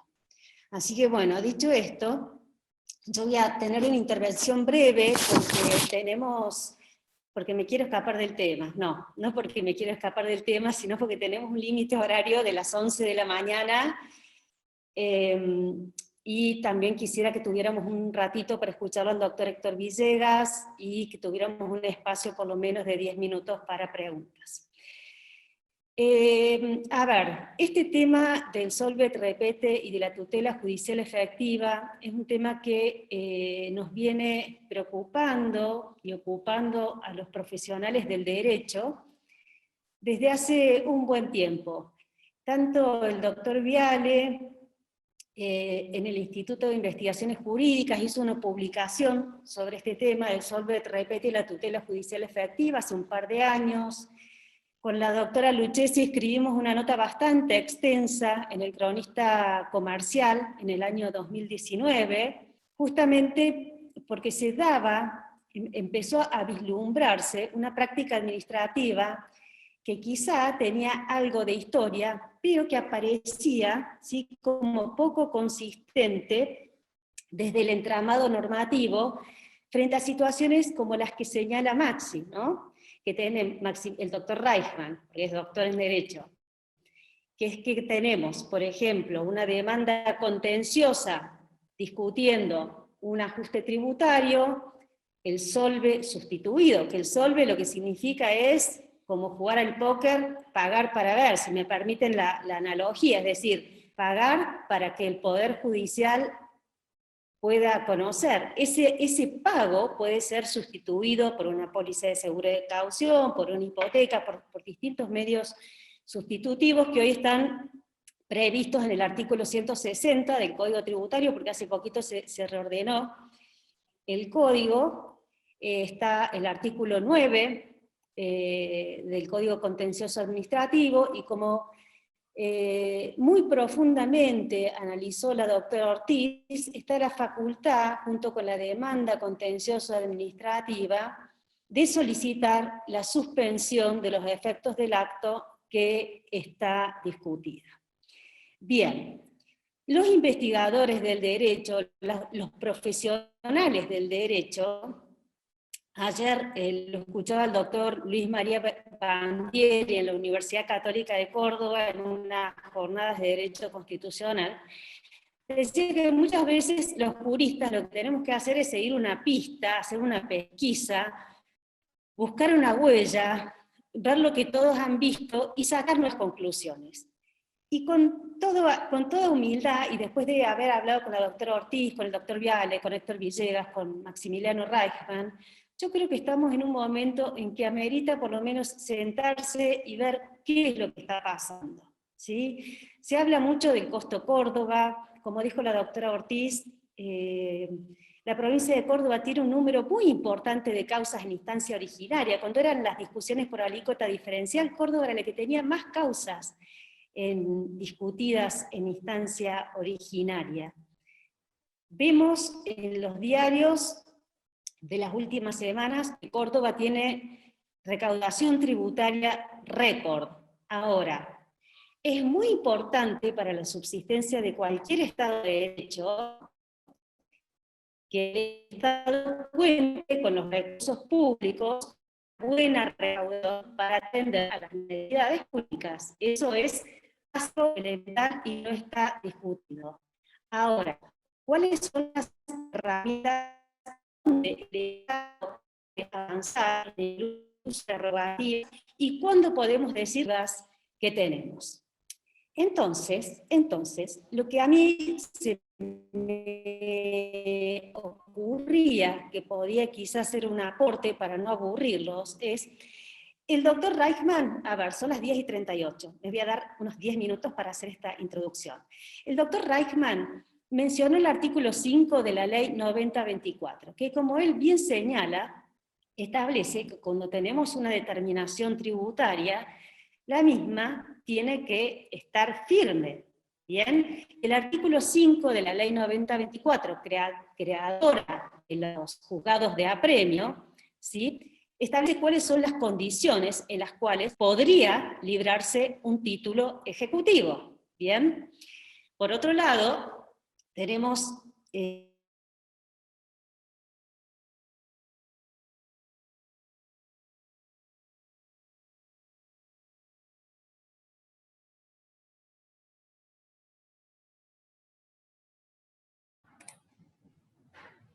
bueno, que si nos ha...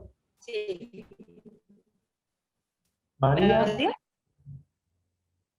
¿Quiere decir algo? Sí. Se nos ha cortado la comunicación. Sí, con Claudio. María. Acá estoy. Bueno. Estoy acá, ¿me escuchan? Sí, ahora te escuchamos. Recién se cortó. ¿Me escuchan? Bien.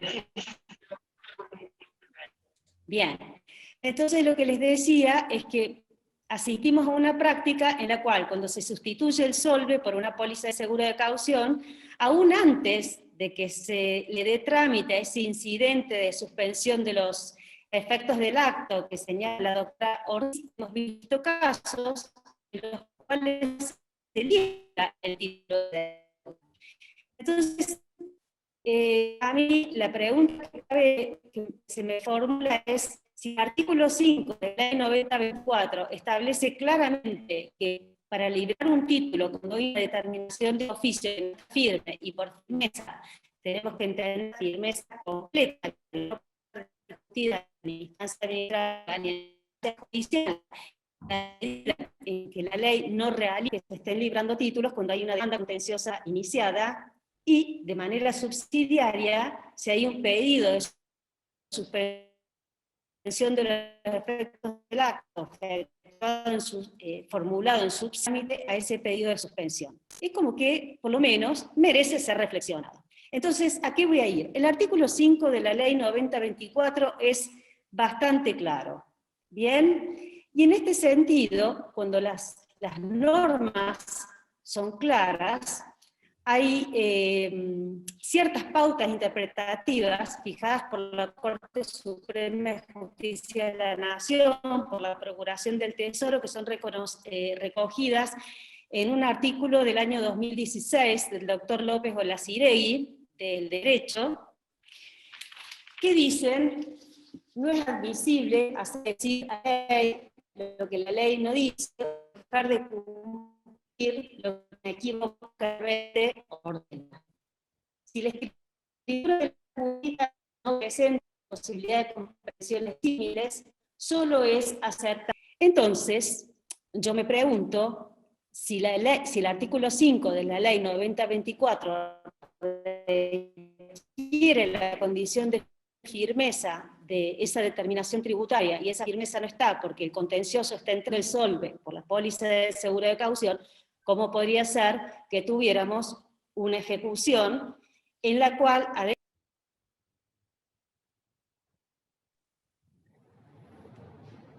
Claudio, ¿me escucha ahí? Sí, te escucho. Bien, le funciona muy mal el internet a la doctora María. ¿sí? Así que podemos avanzar si quieren con el doctor Ninzi y después, en todo caso, que pueda solucionar María el problema técnico, seguimos con ella. Bueno, vos te has comunicado con ella para decirle que vamos a seguir con el doctor Ninzi. Ahora le avisamos a ella, mientras tanto podemos seguir. Bueno, gracias Josefina, muchas gracias. Por favor. Bueno, se nos ha interrumpido la comunicación tan interesante que teníamos en esta charla que nos estaba propinando María. Para aprovechar el tiempo que tenemos, que vence a las 11, le vamos a dar la palabra al doctor Héctor Villegas, simplemente para no demorarnos, es titular de la cátedra de la Universidad Nacional de Córdoba, es director del Instituto de la Universidad Nacional de Córdoba, es director de la Maestría de Derecho Público y además tiene un estudio dedicado a la cuestión del derecho tributario que tiene muchos años de experiencia. Héctor, quedamos para que nos digas lo que vos tenías pensado sobre este tema tan interesante.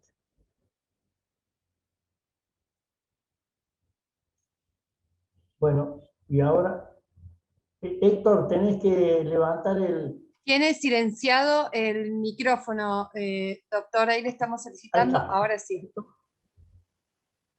¿Ahora sí? Ahora sí, estoy? perfecto. Ahora sí. Se lo escucha bien. Bueno, no, decía que lamento introducirme ante la falla técnica y interrumpir de alguna manera la excelente exposición que estaba haciendo María, que espero que la pueda completar, porque seguramente va a ser mucho más productiva de lo que yo puedo decir.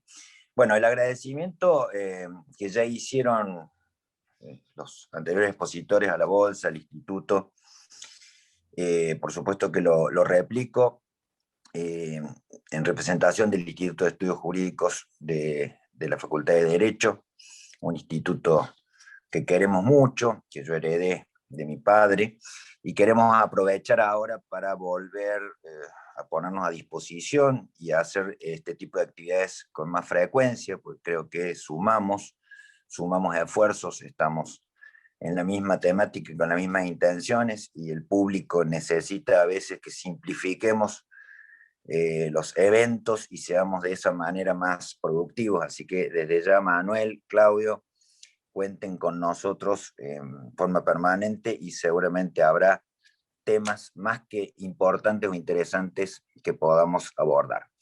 Lo mío es muy breve, es un poquito de historia, ya los más viejitos nos vamos haciendo eco de algunas situaciones que ocurrieron, que Maxi me facilitó mucho al abordar el tema del Tribunal Fiscal de Apelaciones, porque yo creo que de alguna forma allí quizás esté la génesis y por qué no parte del problema actual que seguramente va a requerir alguna solución, y quizás la solución pueda venir por revisar la historia y ver qué es lo que pasó para que llegáramos a donde llegamos en este plano que María estaba describiendo y que también lo hizo Maxi, de cierta inseguridad y zozobra que se está viviendo a partir del Solve, regla, coincido con la terminología, regla que considero que está en pugna con los principios de tutela judicial efectiva, de razonabilidad y, por cierto, del Pacto de San José de Costa Rica.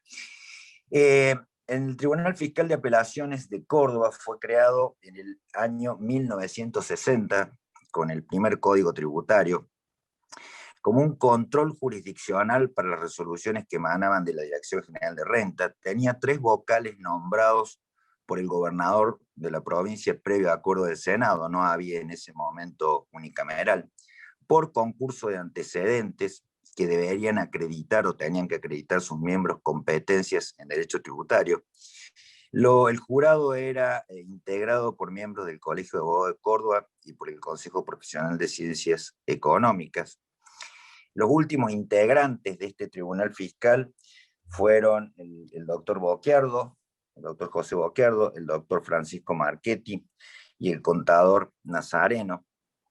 Y solo a los fines de dar mínimamente un dato ilustrativo, ese tribunal fiscal que actuó hasta el año 2002, como bien lo refería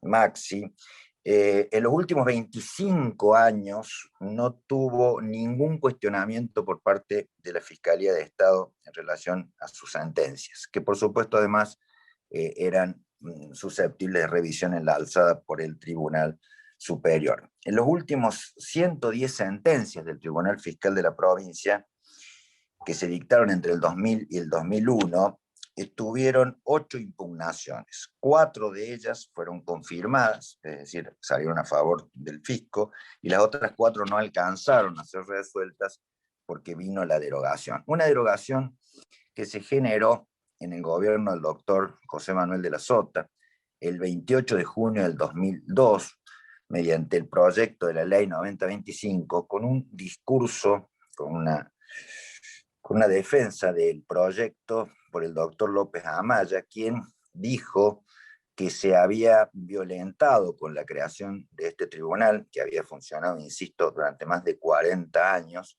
el principio de división de poderes, por lo tanto era inconstitucional y en consecuencia cabía su supresión. Este tema, como bien dijo Maxi, generó un gran revuelo, que no solo llegó a Córdoba, al Consejo de Ciencias Económicas, a los colegios de abogados y demás, sino que produjo una respuesta inmediata de los profesores de la Cátedra de Finanzas y Derecho Tributario de la Facultad de Derecho de la UBA.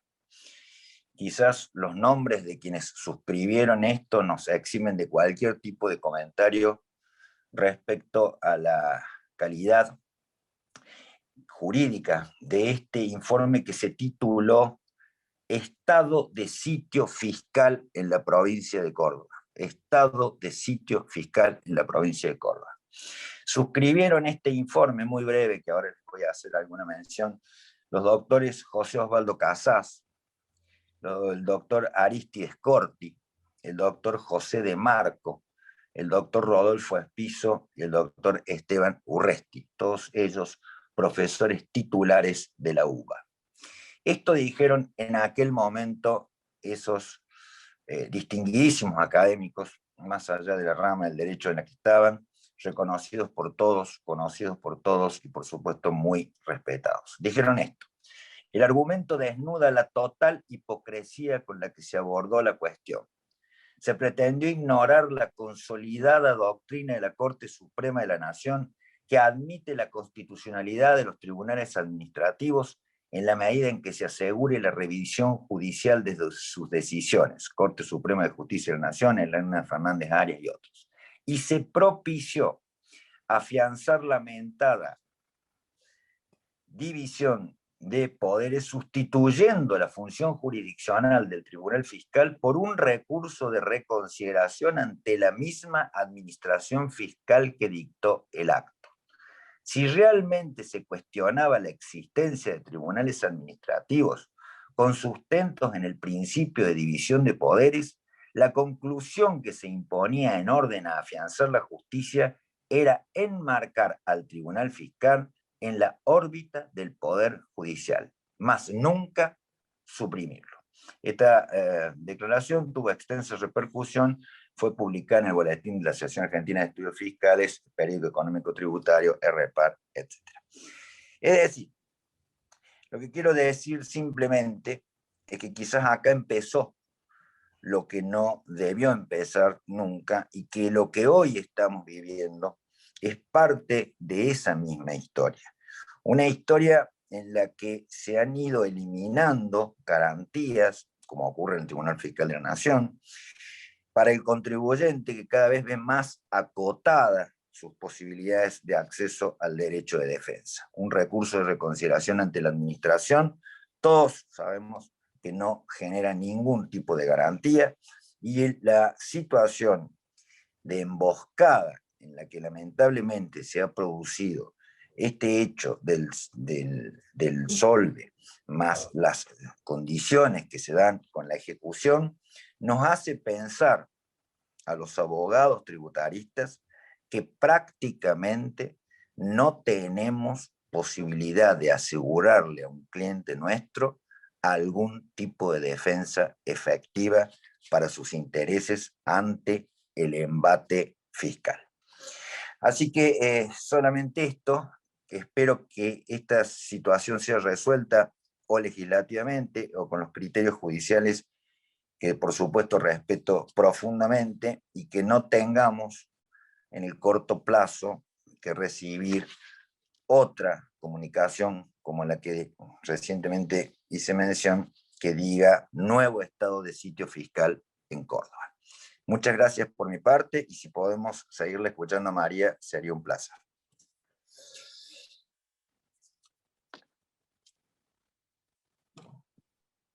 Bueno, Héctor, muchísimas gracias. Lamento, pero así es la virtualidad. Para tratar de ser respetuosa con el horario, voy a dejar 2 o 3 ideas de lo que tenía pensado compartir con ustedes, acomodándome a lo que pasa, que a veces nos ocurre. Como les decía, entiendo que el texto del artículo 5 de la ley 9024 cobra mayor sentido luego de haberlo escuchado al doctor Villegas. Yo creo que el texto de la ley es claro, tal como lo decía López Olacidegui, cuando el texto legal no tiene distinciones que ameriten efectuar reparos, debe ser respetado. De hecho, hace poco Andrés Rosler, de la Universidad de San Andrés, escribió un artículo que dice que la ley es la ley. Y allí viene, en esta maravillosa forma de gobierno republicana que tenemos, de la división de poderes, donde cuando existen corridas por parte de un poder del Estado, está el contrapeso del otro poder que debe poner las cosas en su lugar. Creo que la suspensión de los efectos del acto que está previsto es una facultad, pero el artículo 5 de la ley 9024 es bastante claro. Así lo resolvió hace poco la Cámara Cuarta en una causa OSDE, en la cual, refiriéndose a un antecedente del TCJ, que en realidad tenía que ver más con una multa, termina afirmando, recibiendo el argumento de la actora, era OSDE contra la Municipalidad de Córdoba. El planteo era que a criterio de OSDE se confundían 2 institutos diferentes del derecho administrativo, pues su argumentación discurre bajo el análisis de si los recursos administrativos o acciones contenciosos tienen efectos suspensivos de los efectos del acto administrativo, cuestión adjetiva, cuando la defensa no se incardina a esta cuestión, sino a la firmeza del acto administrativo, cuestión de fondo, que es a lo que refiere el artículo 5 de la ley 9024. La Cámara Cuarta hace eco de este planteo, extendiendo, a mi juicio, un poco la doctrina del TCJ, para tratar de ser justa, pero entiendo haciendo justicia de esto que dice que la ley es la ley. Y si uno mira cómo es el juego de los procesos, o sea, la demanda contenciosa permitiendo sustituir el solve, el artículo 5 de la 9024, que dice que no se puede librar títulos, hay una determinación discutida, si se inicia esa ejecución se crea una situación que es realmente poco razonable. Y es eso lo que motiva este encuentro, porque entiendo que en el diálogo entre las instituciones es donde podemos instalar los temas en agenda. Hoy los contribuyentes en una provincia que tiene un costo tributario muy importante necesitan poder acceder de manera efectiva al Poder Judicial, y eso no puede ser cercenado mediante ciertas prácticas administrativas que entendemos la ley no lo avala. Y si así quisiera hacerse, debería haber una modificación de los textos legales o del sistema procesal tal como hoy está previsto. En este sentido, y para cerrar, tengo muchas cosas para decir, pero lamentablemente esto de la desconexión no me lo permite. Me gustaría traer a colación el tema de que soy bien consciente de la importancia de la recaudación pública, ¿sí? de los ingresos del Estado para atender a sus fines. Pero esa importancia de la recaudación no puede oprimir los derechos y garantías consagrados en la Constitución y no se puede pasar por encima de los textos legales. Y allí traigo una interesante consideración que se hizo en AFIP con Intercorp, en donde la Corte Suprema de Justicia de la Nación, cuando invalidó la posibilidad de que los agentes fiscales trabaran por sí medidas cautelares, dijo: no resulta admisible que a la hora de establecer procedimientos destinados a garantizar la normal y expedita percepción de la renta pública, se recurra a instrumentos que quebrantan el orden constitucional. Es que la mera conveniencia de un mecanismo para conseguir un objetivo de gobierno, por más loable que ésta sea, en forma alguna justifica la violación de las garantías y derechos consagrados en el texto constitucional. Así se ha sostenido que es falsa y debe ser desechada la idea de que la prosperidad general constituye un fin cuya realización autoriza afectar los derechos individuales o la integralidad del sistema institucional vigente. El desarrollo y el progreso no son incompatibles con la cabal observancia de los artículos 1 y 28 de la Constitución Nacional, sino que, por el contrario, deben integrarse con estos, de modo tal que la expansión de las fuerzas materiales y el correlativo mejoramiento económico de la comunidad sean posibles sin desmedro de las libertades y con plena sujeción a la forma de gobierno dispuesta por la ley fundamental, a cuyas normas y espíritu resultan tan censurables la negación del bienestar de los hombres como pretender edificarlo sobre el desprecio y el quebrantamiento de las instituciones. Entonces, como reflexión y cierre, simplemente decir que sería bueno que de este diálogo surjan reflexiones que nos permitan poner en la balanza, inclinar el fiel de manera tal de que se puedan ejercer de una manera razonable los derechos y garantías de los contribuyentes. No dejar de lado la importancia de resguardar la renta pública, pero no por ello pasar por encima de las garantías constitucionales. Eso es todo, 10:59. Muchas gracias, María, muchas gracias, Héctor. Bueno, nos quedan unos minutos para hacer, pocos, para hacer alguna, si alguien tiene alguna, ahí está Maximiliano que levanta la mano para hacer alguna reflexión. Y después, María, vos que sos más práctica que yo, si hay alguna pregunta coordinada y compaginada para no excedernos del plazo y del tiempo que tenemos. Maxi.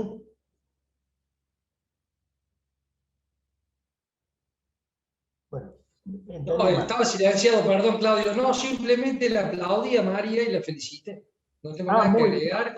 Y aprovecho para saludarlo a Héctor, que también fue muy claro, y agradecerle la participación. Yo soy miembro del instituto con él, así que coincido el 100%. Yo voy a dejar entonces planteada la primera pregunta que se compagina con todas las 4 charlas que se han dado. Habría que hacer entonces una reforma legislativa para bajar las estadísticas a las que hizo referencia la doctora Inés y descomprimir esta malla conflictiva que se ha producido alrededor de esto. ¿Sería esa la solución? Y si fuera esa la solución, ¿hay algún anteproyecto o hay algún borrador hecho para modificar o para hacer un aporte a los legisladores de la provincia para poder avanzar para el equilibrio entre la prerrogativa y los derechos fundamentales? A cualquiera de los panelistas, ¿no? Bueno, recojo un poco yo el guante al principio. Reconozco que exista proyecto alguno con relación a eso, pero para mí simplificaría mucho, simplificaría la tarea del operador jurídico y facilitaría el acceso claramente al Poder Judicial con un costo mucho menor. Directamente eliminar la figura del solve en virtud de esta presunción de legitimidad y la consecuente ejecutoriedad del acto, lo que llevaría a que el contribuyente responsable que busque el acceso al Poder Judicial pretenda la suspensión de los efectos a través de una medida cautelar. Esto llevaría a que el Poder Judicial determine si suspende esos efectos o si no, y si no lo suspende, bueno, evidentemente el acto por el principio administrativo es ejecutoriable. Ahora, debe necesariamente compatibilizarse una norma con relación a la otra que la transforme en contradictoria. Si hay una norma que requiere la firmeza, tanto de la resolución que determina un tributo como la resolución que determine una multa para poder ejecutarla, lo transforma en un poco inseguro, ¿no? Esta es mi opinión. Coincido con vos, Maxi.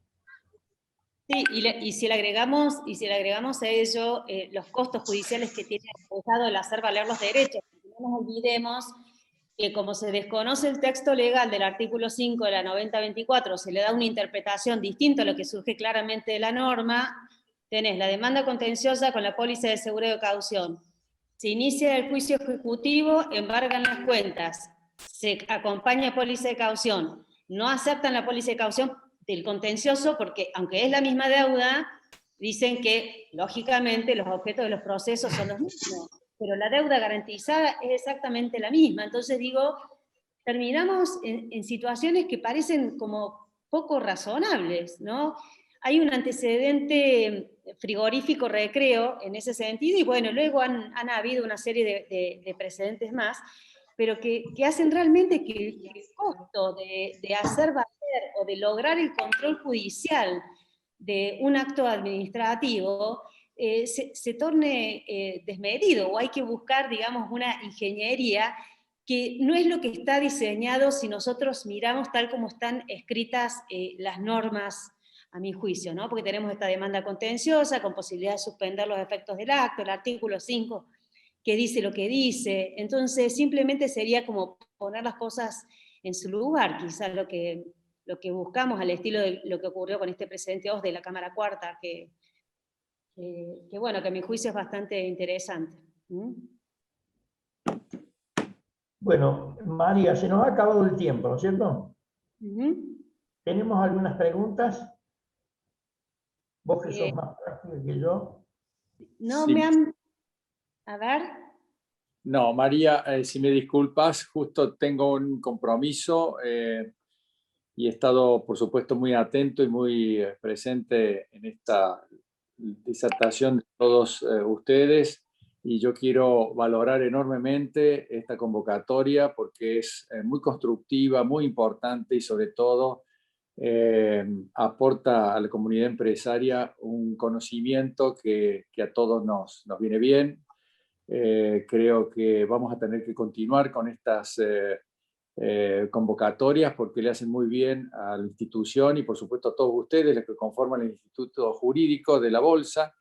Y quiero agradecerle a Héctor, bueno, a Maximiliano, a vos María, a Claudio y en especial a la doctora Inés Ortiz por haber participado en este evento y decirles que es un honor para la Bolsa tener este tipo de acontecimientos y de eventos profesionales. Muchas gracias y los felicito a todos. Muchas gracias, doctora. Muchas gracias a usted, ha sido un placer y un honor estar acá esta mañana. Y bueno, auguro que hace falta la interdisciplinariedad en este mundo en el que no se pueden visualizar respuestas únicas. Así es. Bueno, muy bien. Gracias, Claudio. Gracias. Un abrazo. Gracias. Un abrazo a todos. Muchas gracias. Muchas gracias. Gracias, Manuel. Muchas gracias, Manuel. Gracias. Muchas gracias a todos. Muchas gracias, doctor Villegas Ninzi, María Vázquez, Gracias, doctor muchas gracias. Claudio Viale, Maximiliano, a todos los presentes. Muchísimas, muchísimas gracias. Muchas gracias. A seguir trabajando y pensando.